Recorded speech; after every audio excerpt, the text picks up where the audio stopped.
everyone, welcome to the American Horror Story After Show here on theStream.tv.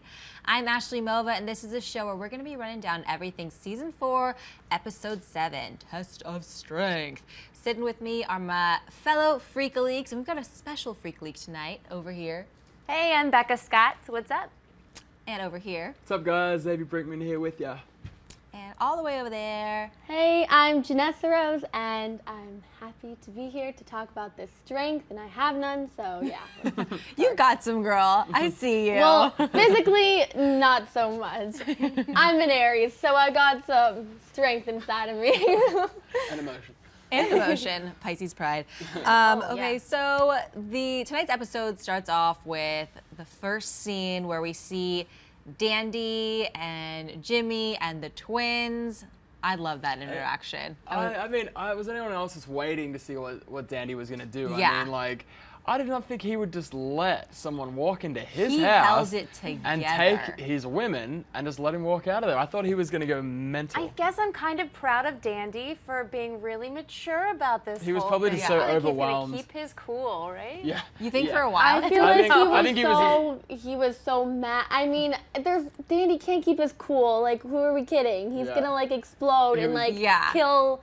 He's gonna like terrorist attack the circus or something. He's just so overwhelmed with ways he was going to kill them that in the meantime they just walked Yeah, away. he just seems like a little child that had a rage. can't control his emotions. Like any second he's going to explode. He doesn't know what to do. He's going to cry to his mommy any second. So is that going to be a big feature of next week? Is it going to be Dandy's killing spree or Dandy's psycho spree? Oh, definitely. Well, we saw a little preview of next week, and it's almost like he's convincing mom to get in on all the fun. One of the most surprising things to me that's happened in the past few episodes was Bette agreeing to go back to the freak show. I know, yeah. right? I loved seeing that because this whole time we've seen Dot and Bette kind of, I don't know, Dot, I guess, at Bette's throat, and to see Bette like care for her, put her sister first, even before she's kind of in love with Dandy and infatuated with him. So it was really nice to see Bette put Dot first. Did you guys like? Yeah, that was good. It was good how they teamed up. I feel like she's kind of like happy-go-lucky and like kind of gullible and like I don't know. She's not like the smartest head out of the body. Right. Out of the twin set, And also for sure. she can't control her whole legs, or I don't know. Oh, She really? can't control her whole body. Like she has one side of her telling her to go, She the just other. does it. I was surprised by that as well. But first, I mean, Ash, before we keep even going, we did have some news for this week. Yes, we did have Becca, news. take it away. First batch of news. Oh, well, I can't credit where I read this article, but I read this article that was commenting on the fact that it seems that Ryan Murphy is somewhat just rehashing what he's done in other seasons. Like some characters are very similar, or the actors are playing similar characters to what they played in previous seasons, and even stealing some things from Nip Tuck back in the day. A lot of like the lobster claws, and just kind of taking some of the things that the doctors in that show did surgery on and turning them into freaks in this season. Wow, I don't watch Nip Tuck, but I definitely can see how maybe it's getting a little bit repetitive. I kind of get that. So fans, I think he's just sort of run out of shit to do. Yeah. And he's just kind of repeating. It's like, damn. I mean, need some birth defect. Yeah. Lobster claws. Did that Nip Tuck work sweet. The thing about like creators of like, I mean, people who write about romance. He just seems to be writing about like body.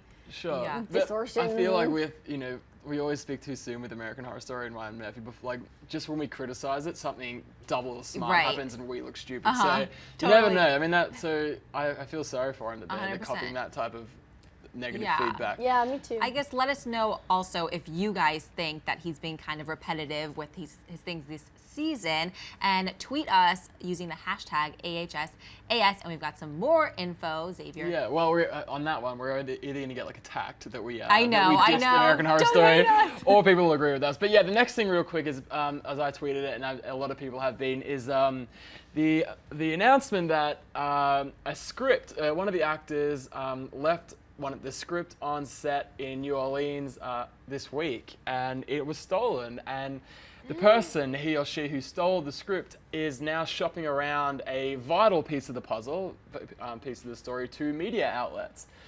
So, and Well, then somebody better buy it soon, or else so they will find out. Apparently this is a critical part of the script that explains Pepper's connection with Briarcliff Manor. Right, but the article didn't say any legit information besides someone has it they might sell it. And then I think apparently it's shopping it around. So it's like, whether or not. And they're going to get in a lot of S. Whether or not they would buy it, whether or not it's even legal. I mean, if you're a fan of the show and you have the opportunity to see the article, just avert your eyes. Don't read, not the article, the script. Just don't read it, and then we're all good. And well, I'd be curious. I hate spoilers, but if they're in front of my face, I probably would just have to read them because it's exciting. You know, you're a fan, you want to see it. So we'll have to see. I mean, it's been, this happened yesterday. Like nothing's come out. I mean, it happened a few days ago. Nothing's come out yet. So we'll have to keep you posted. But anyway, that's our news. Yeah. Back to you, Ash. Jumping back American Horror Story Ash news for you. Back here.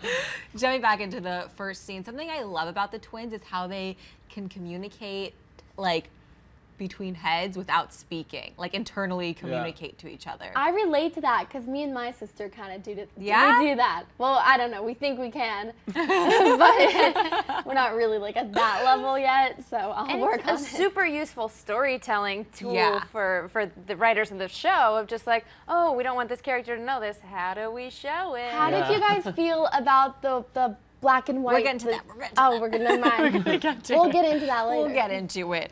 Something else that happened in the first scene was that we saw Jimmy say a line to Dandy, kind of revealing to Dandy that he's onto him a little bit, saying something like, oh, you would never saw a girl in half when he was going to cut Maggie's character in half when he was dressed up as the clown. Sure.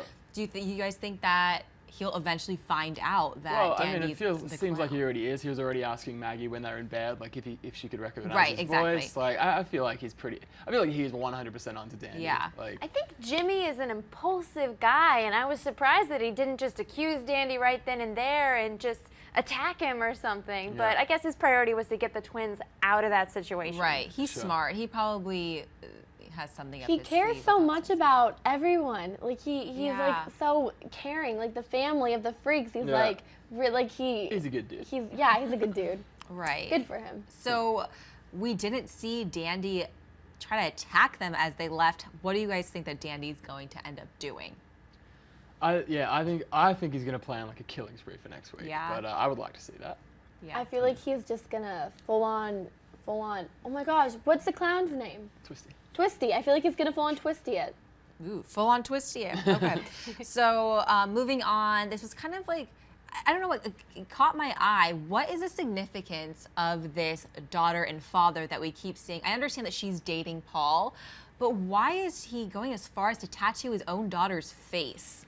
Why is he that angry? It was a pretty crazy move to teach your daughter a lesson. I mean, like put her in the timeout corner, or the artist could be in the freak show. So what? So what? I mean, like just thinking out loud here. So his mentality is, I can't stop my daughter from going and living in a freak show, so I'm going to turn her into a freak. So because I mean, he was talking about like not wanting to damage his reputation and in his identity and his family blood. So what was he trying to make her unrecognizable? What? She wanted to be with the guy she's in love with. Yeah, of course. Yeah, and he has the tattoos all over. Did the dad know him? I mean, but did you hear him talking about his reputation though? Like, I mean, by doing that to her, she is unrecognizable now as his daughter. So is that? I mean, that's just thinking out loud, as I said. Is that his mentality behind it? So extreme, though. Well, I think he had to know. Like, she must have told him who she's in love with. Otherwise, why would he jump to tattoo? Yeah. But also, I think the reason that this happened in this episode is because this episode to me was really about shame, not just of the father for Paul's girlfriend, but of how ashamed that Dell was of the fact that he is gay. Yeah. Well, I don't want to jump ahead to that, but just to point out that it's a recurring theme of that sense of shame. It was a pretty bizarre little subplot, this one. Yeah, you know, definitely. Like, it was pretty extreme. And another thing that people should feel shame for it was that Nirvana scene with Evan Peters. Well, I loved it, but I just don't. I understand that it's trying to incorporate modern songs with this 1950s setting. I mean, this is more up to date. This is 1950s. But Come As You Are by Nirvana, and we've had like Lana Del Rey as well. Like they're really like flipping it on its head. Yeah, you know? I hate it. I love this show so much, but I hate the musical anachronisms. And I get that it works on Glee and it's trying to bring in the audience and people that like these bands, but it doesn't fit the world they've created. It's like, I don't know. It's like it could be. It's such a fine line between Wing super awesome and just not really working. And it's the general consensus on this is maybe it's not working quite as well as Ryan Murphy would have wanted. But the thing is, even though the show takes place in 1952, right? Like they don't speak like fluently like they would. I mean, it's not fluently, consistently like 1952. Right. I think they're just trying to keep it modern and have like modern influences in it. Otherwise, I feel like a lot of people would lose interest in it. I agree with what you're saying. It's just, I love the show. It just takes me out of it. Another song again. Every time there's a song, like it withdraws me from the episode. It catches me more when they say something like they say modern slang. Like Elsa said, like, "Oh, you slayed him" or something like that, and it's just like that sounds weirder and out of place to me than the songs. And it is a freak show. It's a performance. So I mean, I feel like the music kind of fits in, and they usually do rehearsals. It doesn't bother me that much. I like it, and I like Nirvana, and I like the songs. So they had, got to think why they would choose that song. So it's "Come As You Are" is the name of the song. So I mean, obviously, there's a lot of depth you could go into about that. Yeah, that's a good point. Yeah, and also like Kurt Cobain, you could almost like reflect as a freak as well. Like, I mean, there's obviously they've put some thought into it. I mean, they could pick any song ever and they choose that. You musician, you. Yeah, so it's like for Jimmy, it's "Come As You Are" because he can go out into the world. He can exist. Like it's just his hands that are. I mean, he obviously picked the song because it like. He felt like it. And it's also you have to think about what they were showing when he was singing it too, because it wasn't just him. They were showing a whole bunch of different things, and it was Dell at the gay bar, and Denis O'Hare was there, and it was showing that he was gay. Like I'd have to watch it again to be able to completely remember everything, but there was a montage of things going on. Okay. So at least they did that. I like that. At least they did that. Like I mean, like when it was Elsa, it was just like on her, and it kind of got a little bit boring. But like at least they like. At least for this part, they had things going on while the song was playing. Did you guys think that was him singing? Like, it did not sound like his voice. I mean, I read an article. I mean, Sarah Paulson, she said to Ryan Murphy, "I'm not a singer. I don't want to sing." But he said, "If you're an actor, you can act it out as if you were a singer." Mm-hmm. So I feel like that could have been him singing. Same with Elsa, apparently. Like Jessica Lange said she wasn't a singer, so maybe he just pushes them. I feel like it was his voice, maybe just like a lot of auto-tune. Yeah, and stuff. But anyway, I'd like to hear everyone's thoughts on that, on the singing. Right. Yeah. So let us know. What did you think about that little musical number? #AHSAS. And little plug. Moving forward, so Dell and Stanley talk, and then Dell kind of goes on this attempt killing spree of this is all right. everyone. I hope everyone's got a little bit of time because we need to talk. Yeah, we need to sort this shit out right. First of all, let's start off with, I guess, this wasn't done by Dell, but Elsa is basically trying to pawn off the twins. Like, you take the twins so that I can be the star again. Why not them? And I'll be the star of your Hollywood show. Sure. Let's remove them. Obviously, I guess we'll see how that plays out. And then also the killing attempt of Jimmy. Tables kind of turned on everyone on this one because I was like, "Oh no, he's gonna kill him! Oh wait, it's a sweet moment! Oh no!" It was like all over the place. Dell's a mess. I mean, it started off he just got his ass kicked by Eve, who just beat the shit out of him, which was awesome. And then he was like, "Did you think that for a second?"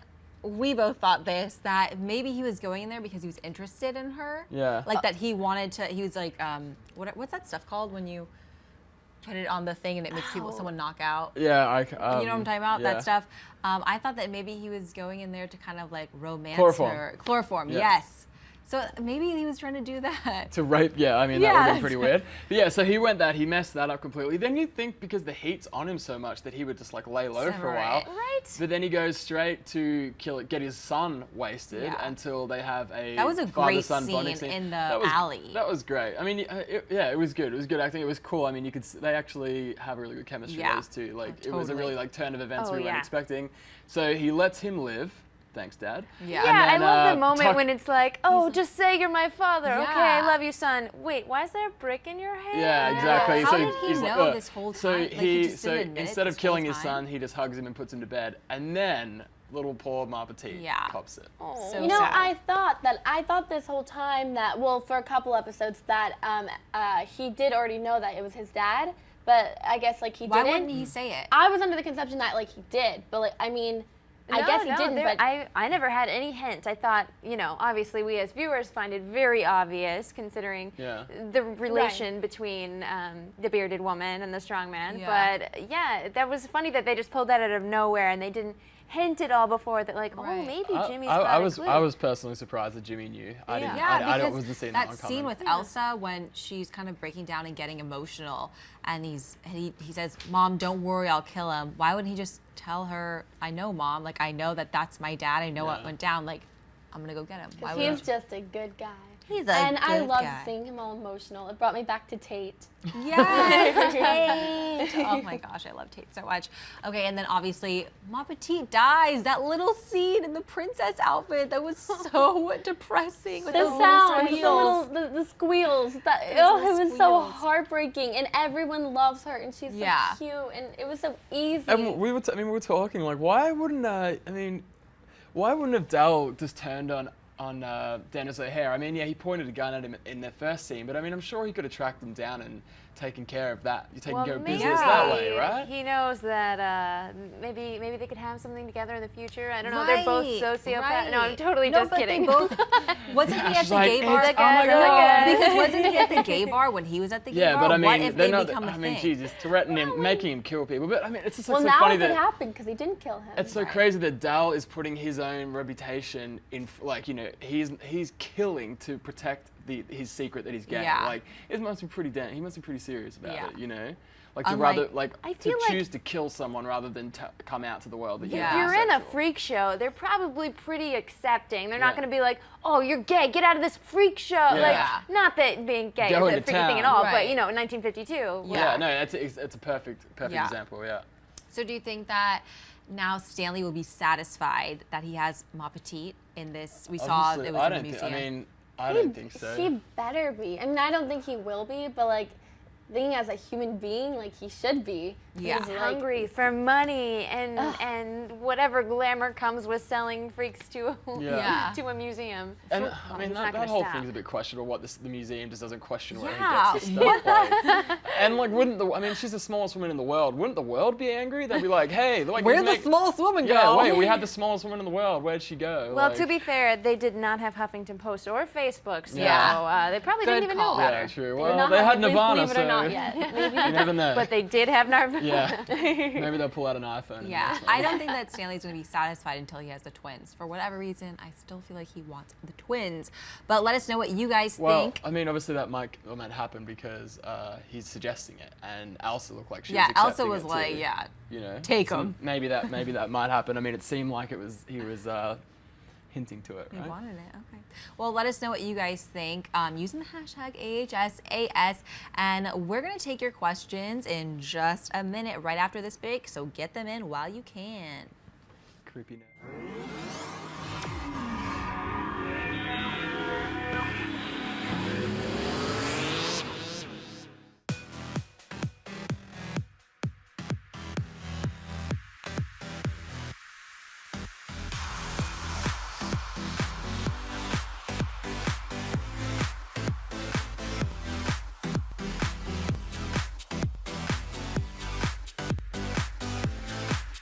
Just in case you missed it live. In case you missed it live. Just in case you missed it live. Oh, just in case you missed it live. In case you missed it live, I'm doing something right now. So we're all super excited. So this is dancing. So what would that be, like a 7? I cannot. I literally cannot. You guys have got to get it together. Don't hate the player. Don't hate the game. Hate the contract you didn't get. He's a coward. He's a giant chicken shit. Oh my gosh. Oh my gosh. It's going to be like Hurricane. Whoa. Watch out for those girls. They are gagging them. Hold the phone. Hold on. Bro. The more brutal you are, the more power you have. Right. That was sexy. It was hot. It was heated. I was into it. You are going to be the most high-paid hooker in the world. Go ahead and invite your friends and everybody. Tell your mama. Tell them don't ahead, turn the stove off and get up on the computer so we can get on theStream.tv. Thank you again for joining us, and until next week, bye-bye.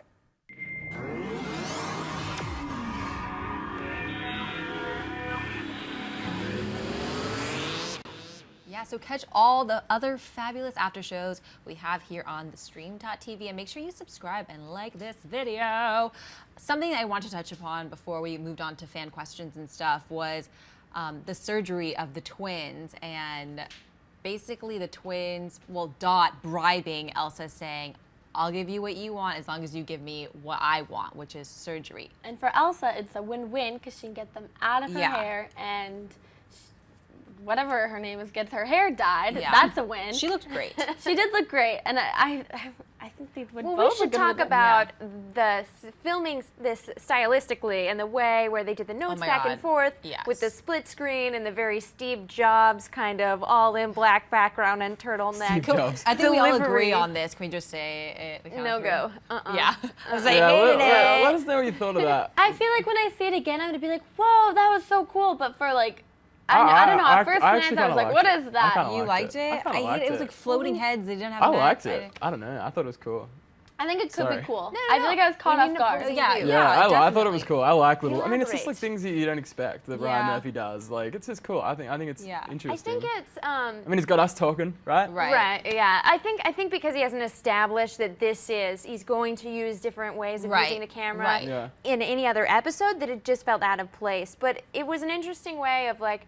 For example, the show Sherlock will use like text messages on screen to add a visual element. That show is so good. I love that show. To add a visual element when they're just like reading, just to give that interactive feeling and use the medium. But just because he hadn't done this style before, it was weird. Theme, whereas this is just like season 4, bang, now we have talking heads. Right. Okay. Right, but I did see some attempts as to doing different types of like filming that they usually do. I've been saying since like the first episode that like they've been doing amazing shots, like a Wes Anderson movie or something. They've been like the cinematography and like the mise en scene and everything of this season has been, I think, the best so far. Right. Sure. So I mean, and this going back to this surgery. So I mean, this is where the twins are really going like. They're separate ways almost. Like they're really got opposing theories and what they want to do. You know? It's so sad separate ways, pun intended. It's sad again that at the beginning of the episode we saw Bette standing up for her sister, saying, "I love my sister. Like I'm gonna put her first," and now she wants to kill her sister again. Yeah, that's it. I mean, there's a serious risk that they'll die. I mean, one of them has to die, really. Like. Oh yeah, because they only have one reproductive system. I mean, we don't know. We know they have 2 hearts and 1 reproductive system, and we don't know what other organs are doubled or not doubled, but obviously only one of them can live with these arms and legs. And Dot was totally unfazed by Bette's big admission of love and devotion. She just, nope, still want to kill you. So let's get on to some YouTube shout outs. If you guys watching us right now, thanks so much for watching, guys. Matt Rayner, what's up? Thanks for watching. Samantha Judd, hello. Forever Johnny Boy, what's up? Jane Doe, Jorge Raimundo Sosa, Garrett Heyman, Zach Eubank. Thanks, guys, for watching. Yeah. Thanks so much. We love that you guys watch. And now let's go into some questions that we have that you guys had sent in to us on Twitter. And if you want to get your question on air, you guys just tweet us using the hashtag AHSAS. And our first question comes from Fan4Me, and they say, do you think Elsa will give Paul, Seal Boy, up to Stanley in exchange for her TV show? Well, now that the twins are in play and she's just going to off the twins and give them to Stanley, I don't think she's worried about Seal Boy Paul. Right. It's almost like she was going there with the shot in the stomach, but I think she just wants the twins out because they are stealing her thunder and she's not having it. Might not even be a situation. Yeah. Yeah. But, I think everybody forgot about Paul. Nobody was laying in the bed care packages or anything. Except his tattooed face girlfriend that showed up in the middle of everything. But I mean, if the situation did come, I definitely think that Elsa would 100% give Paul up. I think she would give. Do you guys think that she would give up anyone? Oh yeah. To TV show? Oh, like not give up anyone? Then yes. I think she's even sleeping with Paul, and she still threw a knife into his stomach. That was so weird. Obviously, no emotionality towards any of the freaks. Yeah, I think she's a sociopath. Oh, for sure. Moving on to fan question 2 from Rachel Watkins. What's up, girl? And she writes, do you think Dandy is going to turn into Dr. Threadson / Bloodyface from season 2? They both had mommy issues. I've been seeing this going around online constantly, and I love that idea. It makes sense. They both have serious mommy issues. Yeah. Dandy's young enough to possibly turn into. Yeah, that's. I mean, like, Forever Johnny Boy is another one that's been campaigning this as well. Yeah. So I mean, yeah. I've been seeing that a lot online. Yeah, I guess. I mean, what does everyone think of that? Like, I guess I just have this problem of just not being able to get my head around the fact that they just morph into No, yeah, I know someone. what you It's mean. like, I mean, but you know, obviously this is American Horror Story. Like, you got to get over stuff like Yeah, that. and I would freaking love that because I loved Bloody Face. As we've been sitting here, just since that question has started, I thought it all through, and I love it. Like, that's so sick. When I first heard the question, I was like, oh, but like now I'm like, that is awesome. Yeah. I think that'd be so cool. That would be. Because I almost forgot about Bloody Face for a minute. Yeah. Whoa. How could you forget about him? He was like so sick in that. I don't know, because it was all a happy ending, right? Yeah. I mean, the mannerisms and stuff could Dandy like calm down and get an education in psychology and pull all that off? Who knows? I feel like he's really smart. Maybe. The characters are way too disparate, and Ryan Murphy was accused, or whichever writer was accused of, these characters are almost the same. And he was like, intentional. Oh, okay. I see where we're going with that one. Yeah. Moving on to fan question 3, it comes from Forever Johnny Boy, and he writes, of everything we've seen so far of Freak Show, what characters stand out as having the best chemistry? I love this question. I would think that Emma Roberts and Evan Peters, being that they actually are dating in real life and on the show, kind of. So that's my answer. Wow, that's so surprising. I would never have thought this. Such a shocker, right? Dell and Jimmy had that amazing scene tonight. Of just of the father-son connection, and I thought it was played so well and so earnestly. I thought that was beautifully done, and I felt that. That was the strongest moment of the episode to me. I definitely, I love their chemistry. Obviously, we haven't seen that chemistry before tonight's episode, but seeing them together, Dell was screaming at the top of my lungs, like, this is my son. It's what made him go from so negative about having a son to all for it? Well, a bunch of alcohol and then like maybe epiphany. Yeah. You know what? Quite the epiphany. Also, Bearded Woman and Three Boobed Lady. They were kind of like best friending it up. I thought. Ethel and They came to the rescue of Amazon Eve. They're just the three of them. They're the solid sticking together. Ethel's a great character. Yeah. And props to Kathy Bates. Like blows my mind every week on the accent she's doing. I mean, just can you imagine like remembering your lines and doing that accent. Right. Mine would have to agree with you guys on even though it's like brand new with Jimmy and Dell. Like watching it, I 100% almost believe that they were father and son. Yeah. Like it was awesome. It was really lovely to see that chemistry that they had. Great. They did well. I'm gonna choose, if I can choose because they're the same person, I love the chemistry between Bette and Dot. I love seeing them together and have this sisterly relationship you must be such an amazing actress to be able to pull off those characters that are completely different people at the same time. Sure. That must take a lot. To Sarah Paulson. And one more, Paul and Paul's girlfriend are so lovely together, and whoever plays Paul is such an amazing actor. Matt Fraser is the bomb, man. Oh gosh, yeah. And it's a tattooed couple. Tattooed. Yeah. Tattooed. Let's go on to a live question that we have right now from a viewer watching us right now. Thanks for watching, guys. Comes from Samantha Judd, and she writes, do you guys think that Desi and Ethel will piece together that Dell was the one who killed him? By him, she probably means the doctor, and take him out and kill him. Jeez, what do you guys think? I think it seems like it's on the cards, right? Yeah. That they're gonna. Like Ethel said, if Jimmy didn't take care of it, then they would. So. Well, and the daughter of the doctor hinting, oh, you guys are the ones that killed. Yeah. Then maybe they'll be like, oh, who from our group would have done this? Obviously, the psychotic strongman. Yeah. Who else? Yeah. Who else? He was out of control this episode.